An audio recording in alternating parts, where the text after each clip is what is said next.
Hello friends, in today's video I'm going to be walking through how to create a landing page on Wix. But before getting started this video, make sure to subscribe. How to 1 minute.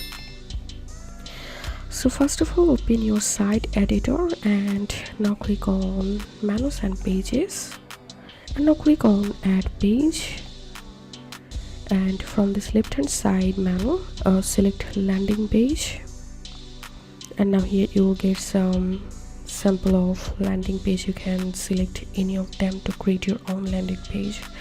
So I'm going to selecting this one, so I'm going to clicking on add page,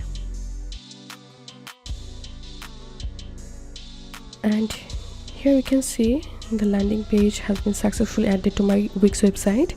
And now I can easily edit the text, or I can change the image from here. And if I want to add a new strip, then I can do it from this strip list.